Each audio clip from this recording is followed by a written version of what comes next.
মৃত ব্যক্তিরা কিভাবে বুঝতে পারে যে সে মারা গিয়েছে? একজন মৃত ব্যক্তি কিন্তু প্রথমে বুঝতে পারে না যে সে মারা গিয়েছে। মৃত ব্যক্তির মৃত্যুর পর সর্বপ্রথম যে আওয়াজটি শুনতে পায় তা হচ্ছে ইন্না লিল্লাহি ওয়া ইন্না ইলাইহি রাজিউন। শুরুতে মৃত ব্যক্তি বুঝতে পারে না যে সে মারা গিয়েছে। সে মনে করে যে সে হয়তো স্বপ্ন দেখছে। সে দেখে তার আত্মীয় স্বজন, পরিবারের লোকেরা তার কাছে। সে দেখে তাকে গোসল করানো হচ্ছে, তার জানাজা পড়ানো হচ্ছে, তাকে কবরে নামানো হচ্ছে। এরপর যখন তার দেহের ওপরে বাঁশের কঞ্চি আর মাটির স্তর পড়তে থাকে, তখন তার স্বপ্ন ভঙ্গ হয়। সে তখন উপলব্ধি করে যে সে সত্যিই মারা গেছে। তখন সে চিৎকার করতে চায়, কিন্তু তার চিৎকার কেউ শুনতে পায় না।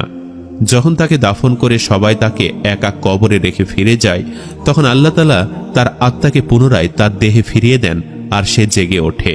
প্রথমে সে খুশি হয় এবং কৃতজ্ঞতা জানায় যে মহান প্রভু তাকে যা দেখিয়েছিলেন তা কেবলমাত্র একটি স্বপ্ন ছিল, আর এখন সে ঘুম থেকে জেগে উঠেছে। এরপর সে তার শরীর স্পর্শ করে দেখতে পায় সে কেবলমাত্র একটি কাপড়ে মোড়ানো রয়েছে। সে অবাক হয়ে প্রশ্ন করে, আমার জামা কাপড় কোথায়? তারপর সে বলতে থাকে, আমি কোথায় আছি? এই জায়গাটা কোথায়? সর্বত্র ময়লা কাদার দুর্গন্ধ বের হচ্ছে। আমি এখানে কি করছি?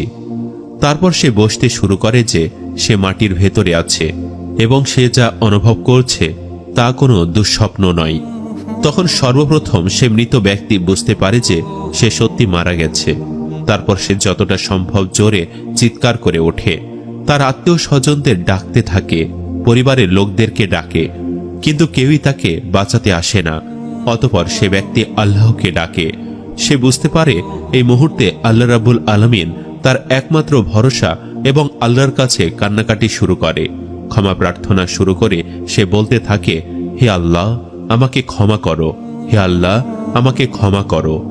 যদি সে একজন নেককার বান্দা হয় তাহলে তখন তার কাছে হাস্যোজ্জ্বল মুখে দুজন ফেরেশতা আসে। তারা তাকে সান্ত্বনা দিতে থাকে। আর যদি সে খারাপ মানুষ হয় তাহলে ভয়ঙ্কর চেহারা দুইজন ফেরেশতা এসে তার ভয় আরো বাড়িয়ে দিবে। তারা তাকে ভয়াবহ নির্যাতন করবে।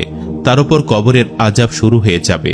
কবরের আযাব সম্পর্কে হাদিস থেকে জানা যায়, কাফের, মুনাফিক ও পাপিষ্ঠ ব্যক্তিদের যখন কবরে জিজ্ঞাসা করা হবে, ওই ব্যক্তির ব্যাপারে তুমি কি জানো? সে বলবে, আমি কিছুই জানি না। লোকজনের মুখ থেকে যা শুনেছি আমিও তাই বলতাম। তখন তাকে লোহার হাতুড়ি দিয়ে পেটানো হবে। সে বিকট শব্দে চিৎকার করবে, যা মানুষ ও জিন ছাড়া অন্য সকল প্রাণী শুনতে পাবে। বুখারী শরীফ। প্রিয় দর্শক, আল্লাহ রাসূল